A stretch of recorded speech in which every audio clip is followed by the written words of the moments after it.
Depois que cessou o alvoroço, Paulo chamou assim os discípulos e, abraçando-os, saiu para a Macedônia. E, havendo andado por aquelas terras e exortando-os com muitas palavras, veio a Grécia. Dá só mais um pouquinho de retorno, só mais um pouquinho. Versículo 3. Passando ali 3 meses,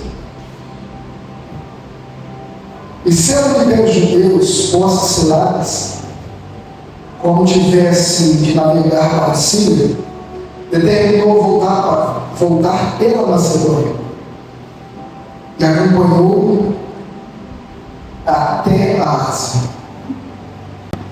Versículo 5.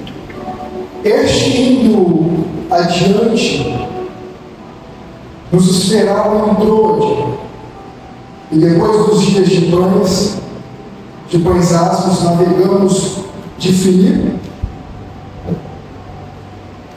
e em 5 dias fomos ter com eles a Troade, onde estivemos 7 dias. Versículo 7. No primeiro dia da semana, ajuntando-se os discípulos para partir o pão, Paulo, que havia de partir no dia seguinte, falava com eles e alargou a prática, ou seja, a pregação, até a meia-noite. Havia muitas luzes nos cenáculos onde estavam juntos. Versículo 9, irmãos, preste atenção nesse texto. A gente já ouviu falar sobre isso aqui 1 milhão de vezes. Talvez você já leu isso aqui dezenas e dezenas de vezes. Mas preste atenção que vai saltar coisas aqui nesse texto hoje. Versículo 9. E estando um certo jovem, por nome Eutico, assentado numa janela, caiu do 3º andar,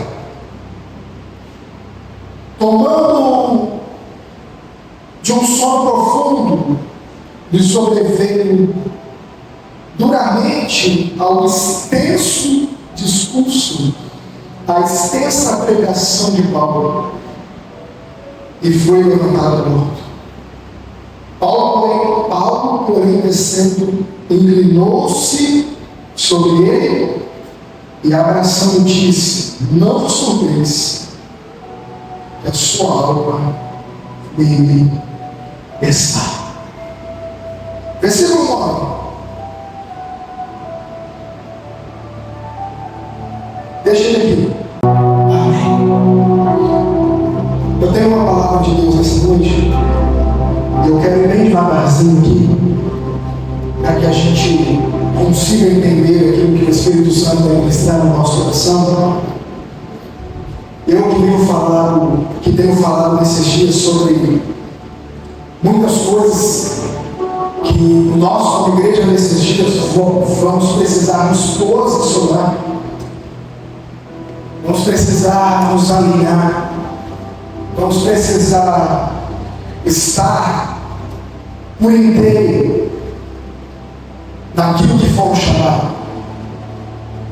Nós que vamos precisar não estar apenas com um pé, mas com os 2 pés. Não apenas com os 2 pés, mas com o corpo todo, corpo, alma e espírito, para aquilo que Deus vai fazer nesses dias. Eu tenho falado muito aqui nesses dias que tudo em nós e tudo dentro do reino de Deus começa por escolhas. Estar aqui nessa noite é uma escolha. Buscar a Deus é uma escolha. Viver uma vida de oração é uma escolha. Ter uma vida de santidade é uma escolha.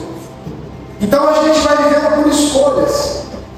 A gente, seja na vida familiar, espiritual, ou seja em qualquer área da nossa vida sempre será determinada pelas escolhas que nós fazemos.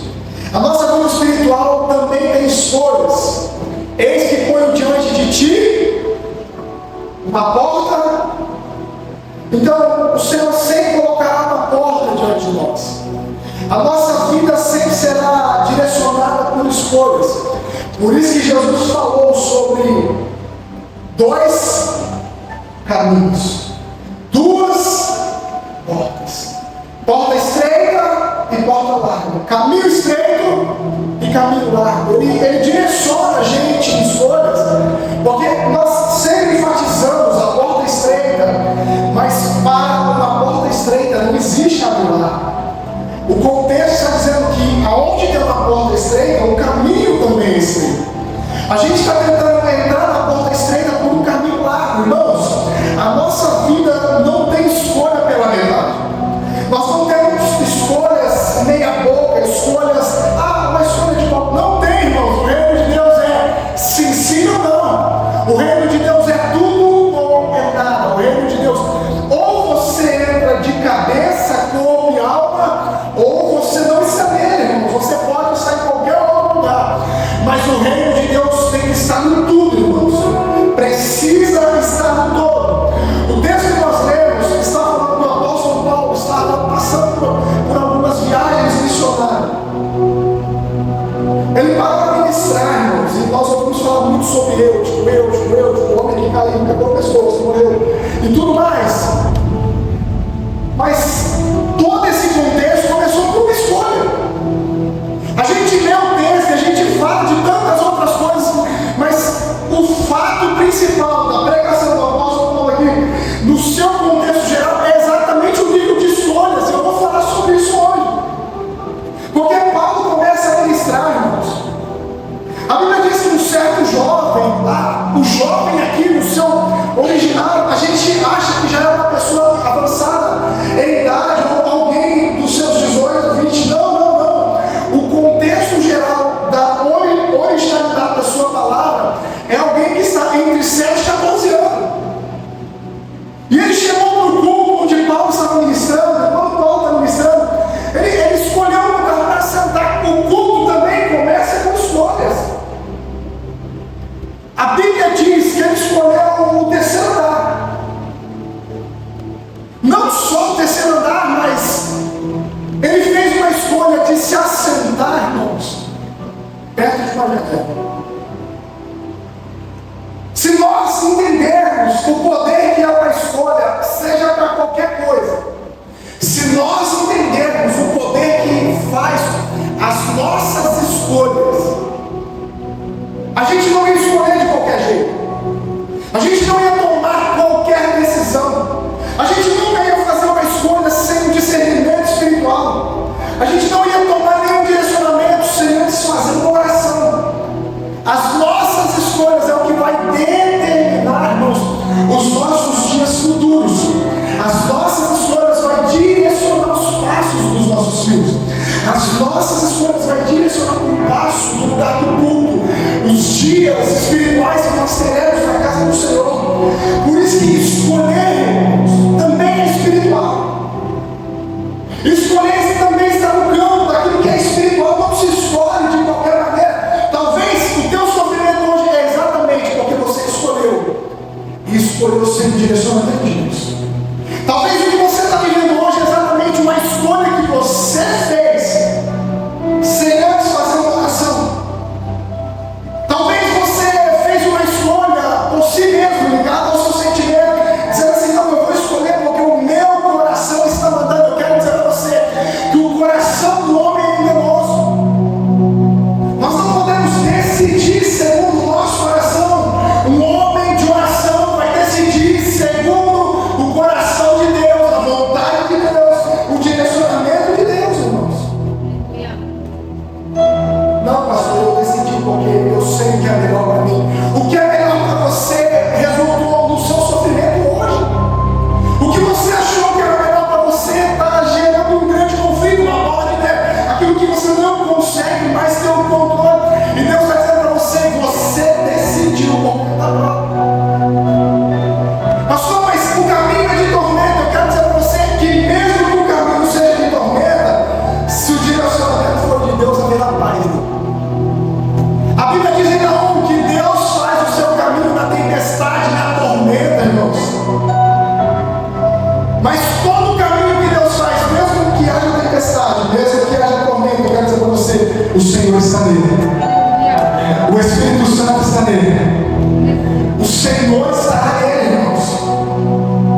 Há um nível de pessoas, crentes meninos, que o nível de decisão deles está relacionado a uma revelação. Nós vamos lá no pastor que revela, porque ele vai nos direcionar. Irmãos, alguém que precisa ouvir uma palavra de Deus por intermédio de um terceiro não entendeu que o véu foi rasgado no acesso da livre, irmãos. Eu não estou dizendo que você não pode ir no culto para ouvir uma palavra. Eu não estou dizendo que Deus não pode trazer uma revelação, uma palavra profética e direcionar o seu coração nessa noite. O que eu estou dizendo é que o seu coração não pode viver essa dependência. O que eu estou dizendo é que as suas escolhas posicionadas em Deus trará resultados espirituais mediante as respostas que Deus dará diretamente a você, a sua esposa, ao seu marido, a sua casa, irmãos. Escolhas também são espirituais, irmãos. São espirituais.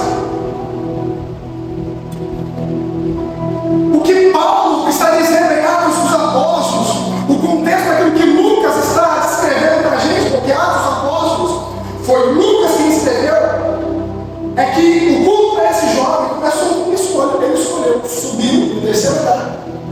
E ele escolheu o lugar da janela. Um lugar bonito para você sentar na cultura. Mas ele fez uma escolha. E eu te faço uma pergunta nessa noite. Ele foi para o culto, sentou no terceiro andar. Só que ele escolheu se assentar na janela. Eu te faço uma pergunta, usando um paralelo. Todas as vezes que você vai fazer uma viagem, seja de avião, seja de carro, seja de ônibus, qual é o lugar que você prefere? E quando você faz uma escolha de se assentar na janela, é porque você quer olhar mais para dentro ou mais para fora?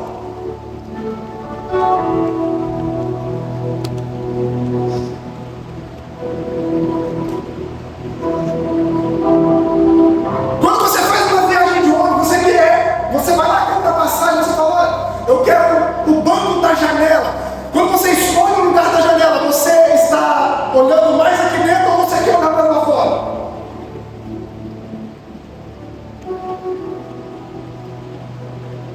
Uma pergunta.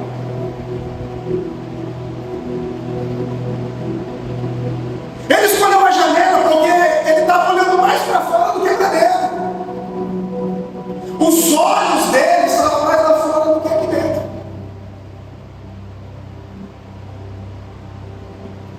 E se nós não entendermos o quão espiritual é a escolha e aonde os nossos olhos estão olhando, a gente nunca vai conseguir viver uma vida plena em Deus. Porque os olhos são as janelas da alma. Jesus disse: se os teus olhos forem bons, todo o teu corpo terá luz.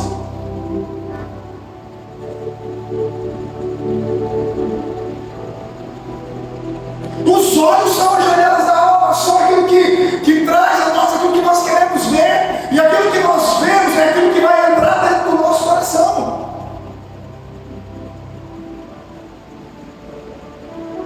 Então ele fez uma escolha de se assentar lá em cima, que não é errado. Mas quando ele escolhe se assentar na janela, a visão dele estava mais lá fora do que aqui dentro. Que talvez seja o nosso problema nesses dias. Por que nós não temos mais fé? Por que nós não temos mais força? Por que nós não temos mais milagre? Porque nós escolhemos o lugar da janela. A gente está olhando mais lá fora do que aqui dentro. Por que nós não ligamos mais para os cultos? Nós vemos o dia que dá, faz o jeito que quer. Não, irmãos, vivemos uma vida espiritual de qualquer maneira. Por quê? Porque os nossos olhos estão mais lá fora do que aqui dentro. E nós nunca vamos alcançar um avivamento pleno enquanto os nossos olhos estiverem fora. O que o Espírito Santo está falando para nós hoje é que nós precisamos tirar os nossos olhos lá de fora, fixar os nossos olhos aqui dentro, porque é aqui dentro que é o lugar da habitação da glória de Deus, irmãos. O nosso foco está lá fora. Eu estou aqui na igreja, mas parece que as pessoas lá fora vivem melhor do que eu. Os seus olhos estão lá fora. Pastor, mas eu venho da igreja, mas a minha vida não muda, parece que a vida do ímpio, os seus olhos estão lá fora. Você escolheu assentar-se na janela. Você fez uma escolha de se assentar na janela no terceiro andar. Está na hora de tirar os olhos lá de fora, irmãos. A gente precisa voltar a ser uma igreja poderosa, a qual nós fomos chamados para ser. Mas uma igreja poderosa não fica olhando as coisas de fora, porque o foco dela é aqui dentro, irmãos. É o que Deus vai fazer aqui dentro. Nós precisamos tirar os olhos lá de fora, irmãos. A gente não está por inteiro aqui dentro dos nossos olhos. Está olho aqui, um olho no mundo, um olho aqui, um olho na carne, um olho aqui, um olho nas coisas que não são espirituais. E não é nem a terra, nem a carne limitando o outro espírito. São escolhas, irmãos. Porque até aqui dentro a carne vai militar, irmãos. A gente precisa tirar os olhos lá de fora. Os nossos olhos precisam estar em Jesus. O Escritor de Deus disse, olhando para Jesus. Para quem você está olhando? E ele não está falando que ele está falando, porque ele está dizendo que esse jovem estava no culto. No culto. Mas os olhos dele estavam lá fora, o coração dele estava lá fora, a mente dele estava lá fora. Eu sei que você tem muitas coisas para resolver. Eu sei que você tem que trabalhar, eu sei que você tem uma semana, uma jornada longa essa semana, eu sei que você tem muitas coisas para pagar, eu sei que você tem muitos problemas, mas esse momento precisa ser de Deus, irmãos. Esse momento aqui precisa ser o único de Deus. É o seu culto prestado a Deus, é o seu culto entregue a Deus. Tire os olhos lá de fora agora, irmãos. Entre naquilo que Deus está falando aqui, uma palavra pode mudar tudo, irmãos. Tire os olhos lá de fora.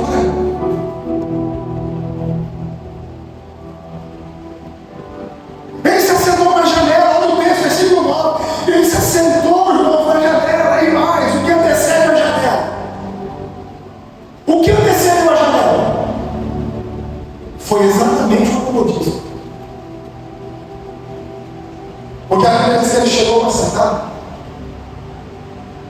Ele não só, ele chegou para cultuar. Ele não só escolheu a janela, como a Bíblia diz que ele se assentou. Mas o assentar aqui não é o que vocês estão fazendo hoje aqui, sentando para ouvir uma palavra. Assentar aqui foi uma forma de se acomodar. Então ele se acomodou na janela, olhando para as coisas de fora. O que está matando a gente é que a gente está acomodado nas coisas de fora. Está tirando a nossa espiritualidade, está tirando a nossa fé, está tirando a nossa vida de oração, está tirando a nossa vida ministerial, está tirando o foco de Jesus totalmente. A gente está acomodado, e quando há um nível de acomodismo, a gente não consegue mais orar, a gente não orando, a gente não consegue mais sentir, a gente não sentindo, a gente não quer mais saber deste lugar, irmãos. Porque o que nos leva ao lugar de oração, irmãos, é quando a presença vem, a glória vem, a magnitude da presença vem. Você ora, eu te faço uma pergunta. Faz quanto tempo que você não tem aquele derramar de lágrimas assim naquele lugar de oração?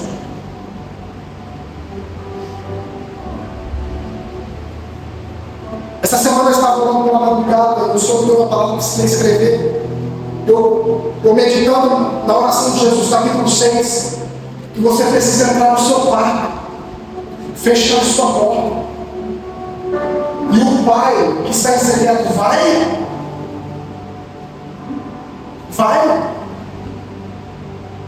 Mas Jesus disse que você precisa entrar no seu quarto.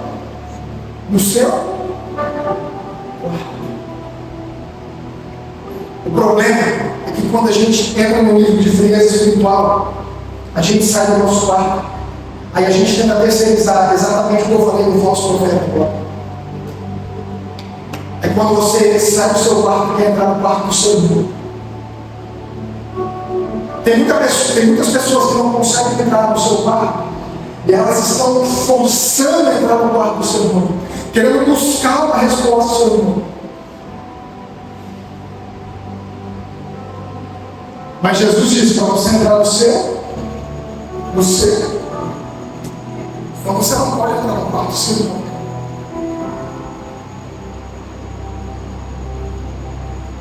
Tempo de acomodismo. Mas o fato é, irmãos, que esse jovem, ele caiu lá de cima. Quando ele caiu lá de cima, terceiro andar, irmãos, raramente vai sobreviver, e se sobreviver, vai ficar vegetando.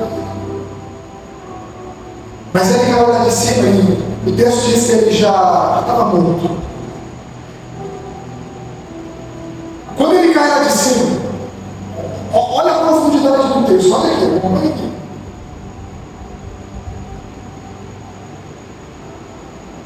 Quando ele cai lá de cima e ele já está morto, um dia desses, estudando, eu vi muitos teólogos dizendo assim, não, mas ele não caiu morto, porque diz que a alma dele estava nele, e aí eles estavam tentando ajudar Deus a fazer milagres, entende?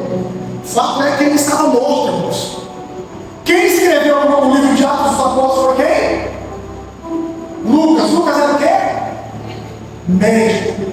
Um médico tem autonomia para dizer quem está vivo e quem está morto, sim ou não? Então, quando Lucas escreveu que estava morto, Lucas certamente viu que já não tinha mais batimento, já viu que não tinha mais sinais vitais. Lucas já percebeu, irmãos. Por isso que Lucas escreveu. Aí a gente pensa assim, não, estava meio morto. Não precisa tentar ajudar Deus a dizer, Deus não precisa de ninguém para ajudar o filho. Ele estava morto no final. Mas ele estava morto. O texto diz que é um alvoroço, porque todo mundo começou a descer e olhando para o jovem morto lá por cima, estirado no chão.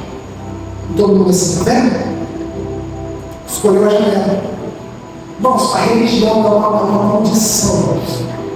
A religião é cruel, irmãos. Porque a religião, ao mesmo tempo que ela te coloca lá em cima, ela te mata. Eles começaram a falar assim, tá vendo? Está morto. Morreu. Escolheu a janela. Escolheu viver essa vida. Não teve uma vida de oração. Olha lá, caiu no pecado. Olha o jeito que está assim porque fez escolhas erradas. Está assim porque escolheu errado. Então a religião ela faz uma parafernália na vida espiritual da pessoa. Ela ganha a pessoa e mata a pessoa. Por isso que precisa ter homens de Deus, homens cheios do Espírito Santo, para que pessoas não sejam mortas no meio da religiosidade. Está todo mundo lá criticando a forma com que ele morreu e com que ele morreu. Está todo mundo tentando achar o motivo que ele morreu. Alguém está dizendo assim, caiu porque está olhando para fora, caiu por isso, caiu por aquilo. Mas a Bíblia diz que Paulo vai descendo lá de cima. Olha que profundo isso aqui. Paulo vai descendo lá de cima.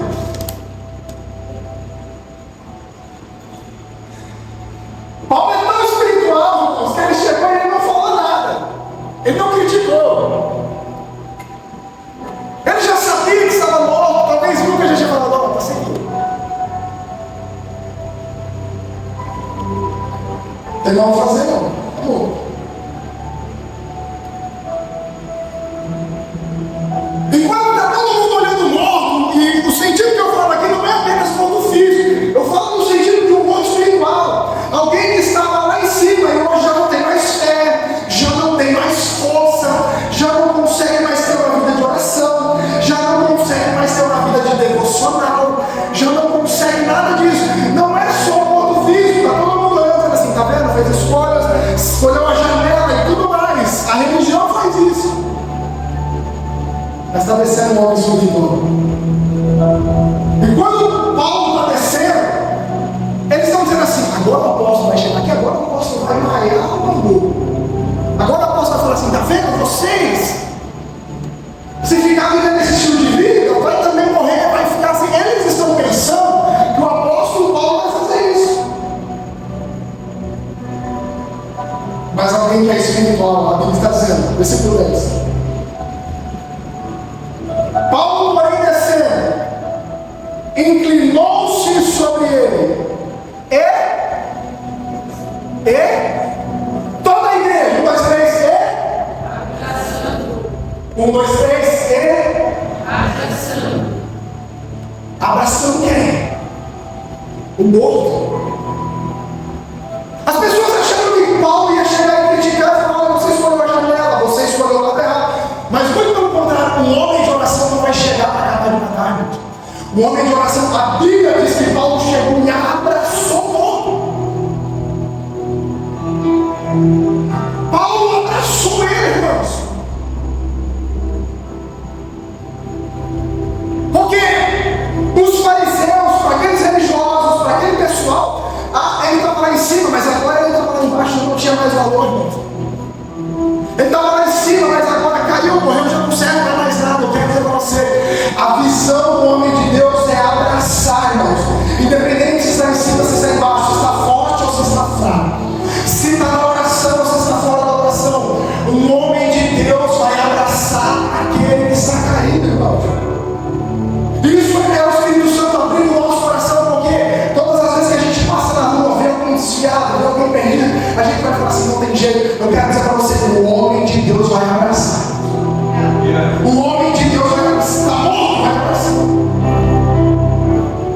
Por quê? Porque abraçar quem está vivo é muito fácil, irmãos. Você chega num grupo aqui, você olha esse irmão que está do seu lado, você dá um abraço. Nossa, você está bem, você está orando. Irmãos, isso aí é muito fácil, irmãos. Eu quero ver abraçar quem está caído, irmãos. Eu quero ver abraçar quem caiu. Quem já está morto espiritualmente. Quem já não tem mais fé, quem se frustrou, independente do motivo. Ah, pastor, fez escolhas, você também já escolheu errado. E Jesus te abraçou. Você também fez escolhas erradas e Jesus te abraçou. Você só está aqui porque a hora que você mais precisou, Jesus te abraçou.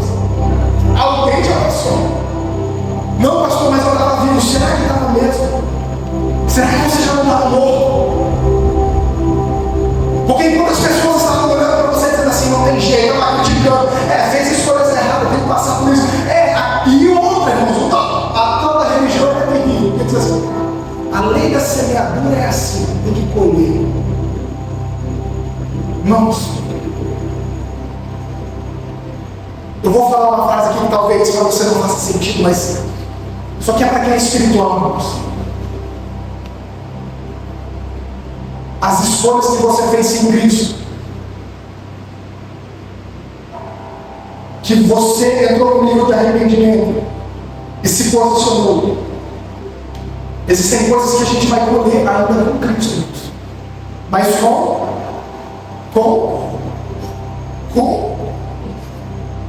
e esse é o nosso engano. As pessoas erram, elas precisam passar por um processo. Ele vai passar isolado porque você abandonou. Isolado porque a religião abandonou, porque a igreja abandonou, irmãos.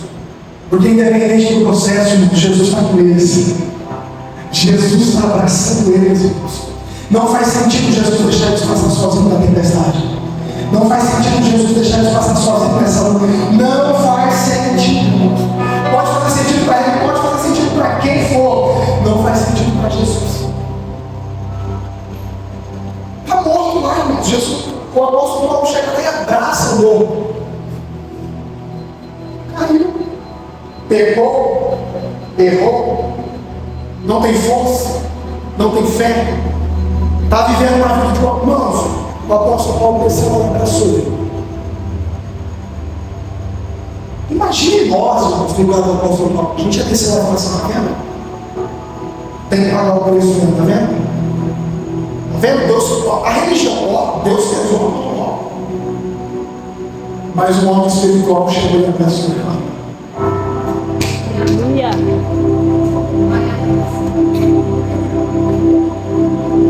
Deus pesou a mão, a religião.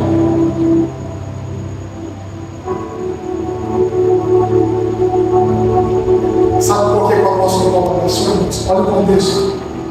Depois que ele abraça, ele diz: olha, fica sossegado. Aqui ainda tem alma. Tem o que, igreja? Tem o que, igreja? Tem o que, igreja? Sabe por que, irmãos? Paulo abraçou porque ele entendeu que a gente tinha uma alma, irmãos.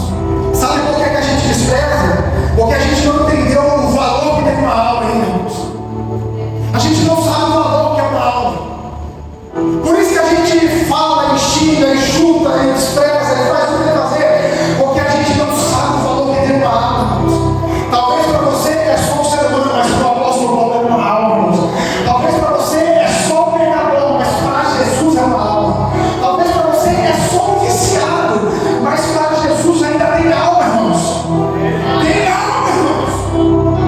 Não, pastor, mas está nas drogas, está na prostituição, irmãos. Tem alma, se tem alma, tem jeito. Se tem alma, o Espírito Santo pode pegar, irmãos. Irmãos, a nossa luta não é contra a carne e sangue, não é o problema, irmãos. Não é o fator do pecado, eu luto contra o pecado, eu falo contra o pecado, eu prego contra o pecado, mas a palavra é tem alma, irmãos. Se tem alma, tem jeito, irmãos. Se tem alma, Jesus está cheio, irmãos. As pessoas estão dizendo assim, não, mas está morto. Paulo está dizendo assim, tem alma, irmãos. Mas Paulo, ele fez uma escolha errada, sentou na janela, fez uma escolha totalmente errada. Paulo está dizendo assim, tem uma alma. Mas vale uma alma do que o mundo inteiro, irmãos. Mais vale uma alma. Deixa eu dizer uma coisa para vocês, igreja. Quando vocês desprezam uma pessoa, você está desprezando uma alma. Cuidado. Cuidado. Cuidado.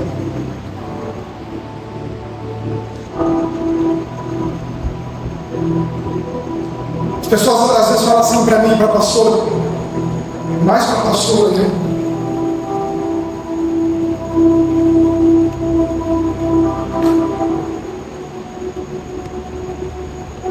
Fulano, você viu fulano? Fez isso. A senhora está ajudando. Irmãos, parece que salta do coração da pastora assim. Tem alma? Tem alma? No reino espiritual você vai precisar entender isso, irmãos. Morreu, não se enterra. Fala uma coisa, vamos enterrar, vamos abraçar. Vamos abraçar. Se a gente não abraçarmos, o inferno vai abraçar. E se você não abraçar, o mundo vai abraçar. Nós que deveríamos estar pregando sobre a misericórdia, a gente está falando contra ela, como se não houvesse misericórdia no reino de Deus. Eu não estou valorizando o pecado é pecado, ponto final, adultério é adultério, prostituição é prostituição, vício é vício, pornografia é pornografia, tudo isso é um lixo, mas eu quero dizer para você, por trás disso tem uma alma. Tem uma alma.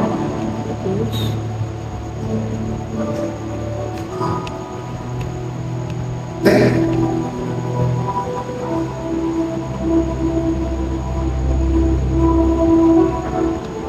A gente está valorizando as coisas e não estamos valorizando as almas. Eu quero saber de almas.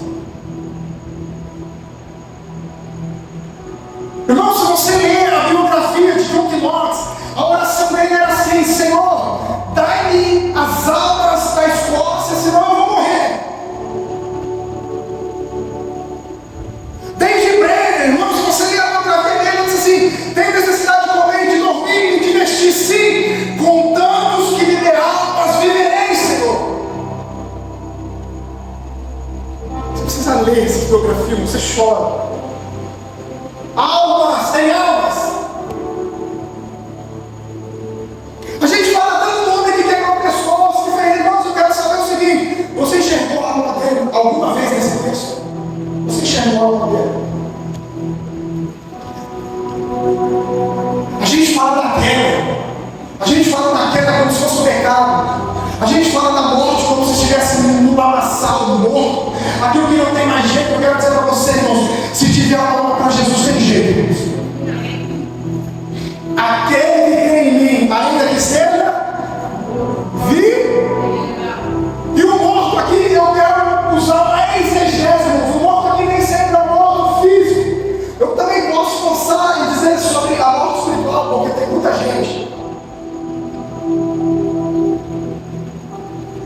que a morte física, a vida do físico ainda permanece, mas está morto espiritual.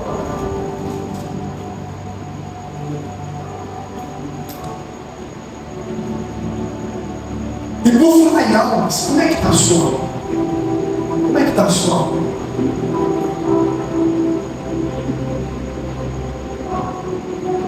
Você sabia que a alma também vai ser arrebatada?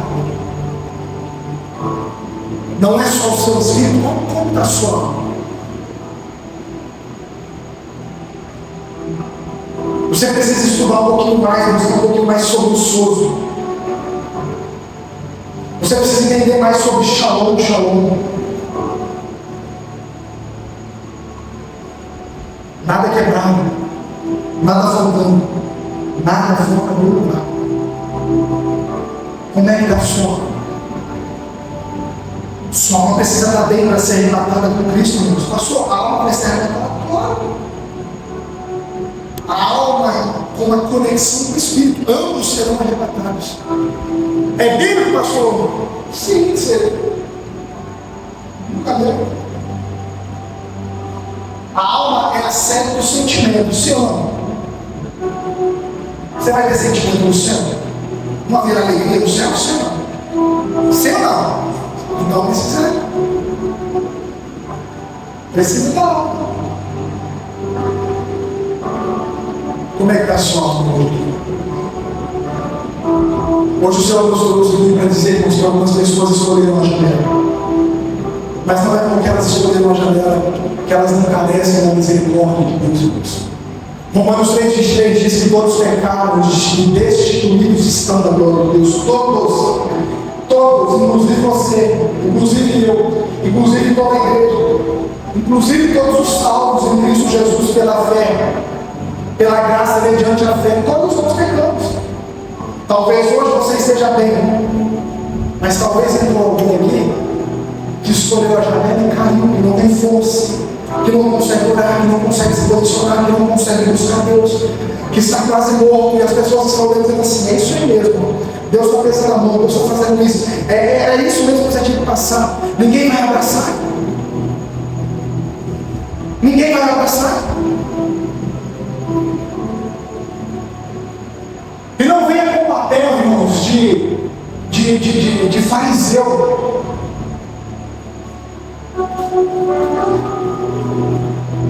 Não faça como os levitas que passaram. E ó, não faça como os profetas que passaram. O sacerdote passou. Às vezes nós temos o espírito profético, nós somos até um levita, mas ainda nós não temos um coração de um bom samaritano. Ninguém vai abraçar, não. Enquanto a igreja não entender que não se abraça só ao vivo, ela nunca vai entrar na plenitude da glória de Deus. Porque se ninguém abraçar ao vivo, quem vai abraçar? Só o morto. Se ninguém abraçar o morto, quem vai abraçar? Só o vivo. A gente chega na igreja e se abraça em todo mundo que a gente gosta. Todo mundo que a gente gosta. Às vezes tem alguém, irmãos, em algum lugar que não está bem, que está quase morto do outro lado. Às vezes só precisa de um abraço. Sabe o que eu acho interessante? Eu vou encerrar aqui, eu gosto de encerrar aqui. É que quando esse jovem caiu lá de cima, Paulo também desceu. Gonçalo, a Bíblia não diz que Paulo orou. A Bíblia diz que Paulo lá, às vezes não é oração, às vezes não é um abraço, às vezes o que está faltando não é oração, às vezes é só um abraço. Pais, diante dos filhos, às vezes o que está faltando, pai, não é oração, às vezes falta você abraçar o seu filho mesmo. Maridos, às vezes não é nem orar pela esposa, às vezes é só um abraço. Não, pastor, eu estou orando, eu vou falar sobre isso no grupo dos homens. Vou falar sobre isso no grupo dos homens. Os maridos aí, né, fora da curva, que antigamente falou.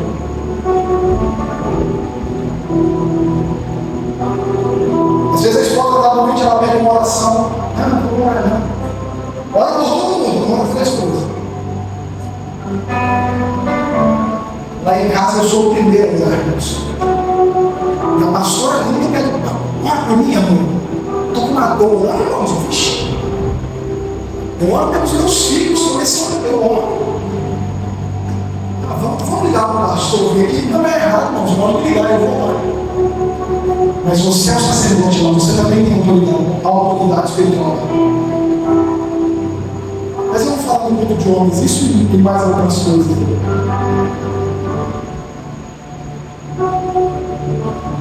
Mas o fato é que quando ele desce, ele viu o homem morto. Ele não fez aquela cena, vamos orar, todo mundo aqui, ó. Pega o paletó, pega o azeite. Não. Às vezes nós precisamos deixar a religiosidade de lado.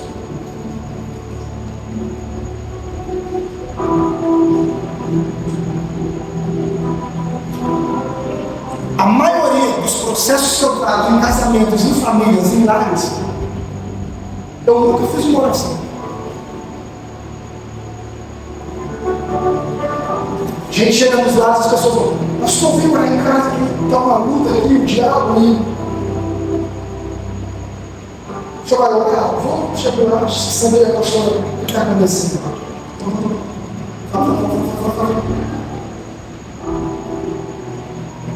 Aí eu abraço com a palavra. Só para orar? Não. Mas o abraço com a palavra, o direcionamento pela palavra, traz uma mudança no casamento. Porque uma oração, irmãos, não tira, não muda o marido não muda o carro. Uma oração não vai mudar o mau caráter do marido que é bruto. Não vai, pastor, seu expulso esse. Não é, irmãos, não é. Não é. Paulo não orou, irmãos. É isso que eu estou dizendo para você. Nem tudo é oração, irmãos. Pastor, meu marido só me dá uma resposta. Irmãos, isso não é oração. Eu não vou nem orar. Senhor, tira as não respostas da boca dele. O quê? Que?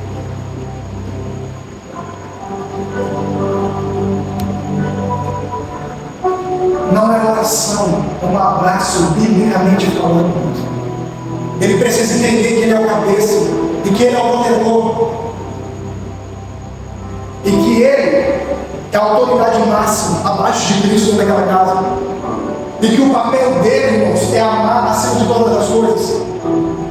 Não, mas eu amo do meu jeito. Não é do seu jeito, é do jeito que Deus mandou você amar. Esse negócio, eu amo do meu jeito. Que amor é esse do seu jeito? Não existe amor do seu jeito, existe amor. Não do seu jeito.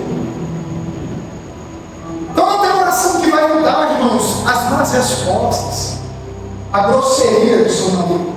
E também da sua esposa, porque tem mais esposa que eu vou te dizer. Mal educado é só, grossa, bruto, estúpido. Às vezes eu fico com vergonha de algumas coisas que eu faço assim. E é tão de costume que a má resposta é na frente de qualquer um. Isso não é uma oração mentira, irmãos, isso é posicionamento. Paulo não chegou lá e deixou aqui por esse rapaz aqui. A Bíblia diz que Paulo abraçou ele, porque Paulo viu a alma de Deus. Nem tudo será oração. Mas eu quero encerrar aqui.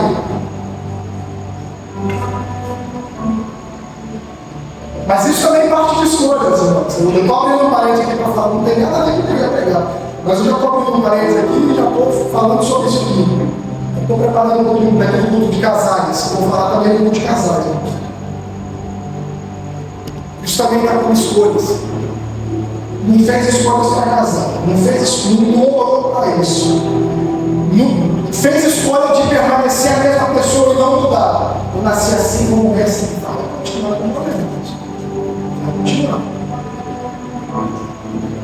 Nós em Cristo somos voltados todos os dias. Somos voltados todos os dias. Mas deixa só para o culto de casais. Vamos lá, vamos partir para encerrar. Versículo 9. Vamos lá.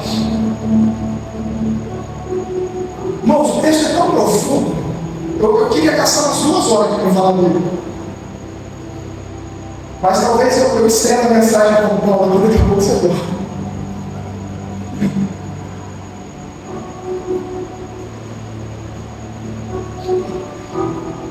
E é assim. O texto é tão profundo, irmãos, para a gente ficar forçando o texto. Versículo 9 diz assim: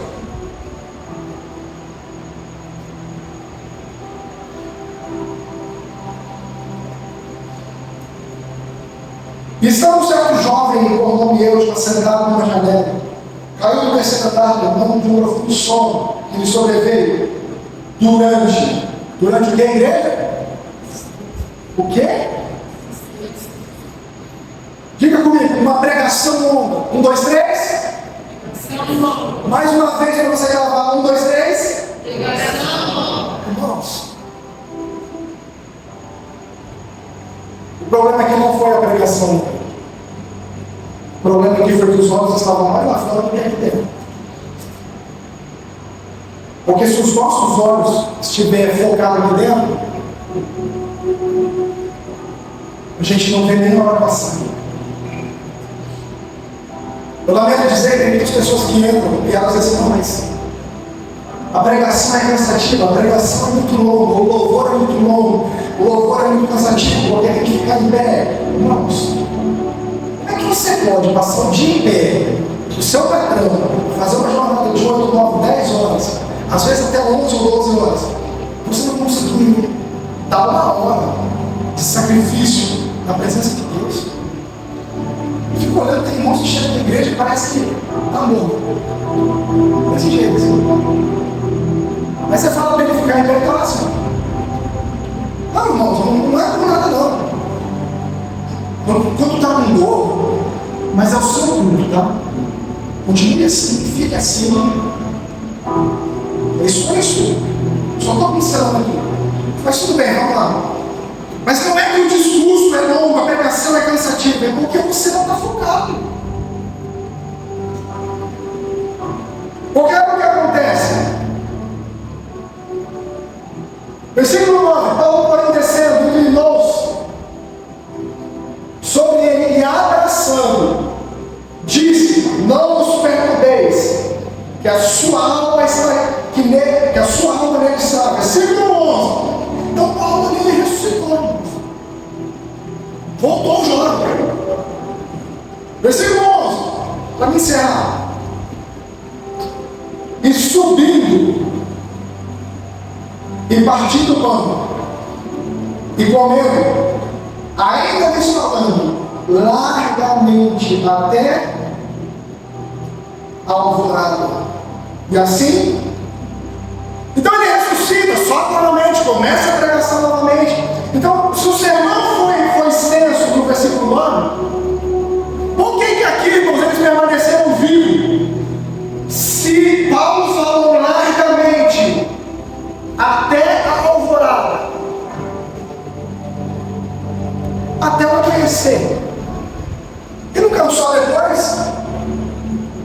Não, ele não cansou por quê? Porque ele tirou os olhos lá de fora. Nós estamos encerrando o primeiro mês do ano, janeiro. E a partir do próximo culto, irmãos, o nosso culto precisa ser diferente. Você não pode entrar mais aqui com os olhos lá fora. Você não pode mais entrar aqui pensando no boleto, no problema, no marido que foi em casa, na esposa, nos filhos. Irmãos, deixa eles lá. Se Deus não cuidar, ninguém pode cuidar. Você vai entrar aqui a partir de hoje, você vai cultuar Deus.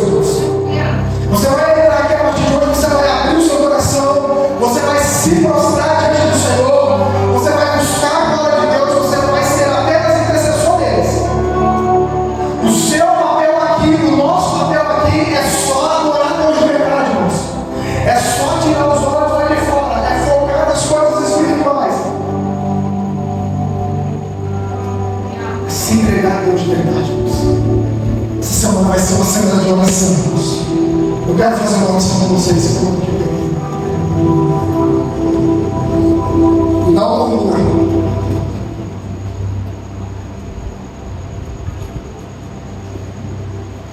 presbítero Gerson está aqui com a costela quebrada. Não sabe se senta, se fica em pé ou se deita. Mas está aqui. Nós temos uma norma nessa igreja que é assim: aqui a gente só falta para o mundo se a gente tiver morto. É a palavra da reunião de obreiros de janeiro. Você só não vai vir se a tua cabeça sair do corpo. Do contrário, você precisa estar aqui. Um culto pode mudar a sua vida, irmãos. Uma palavra profética pode ser liberada no culto.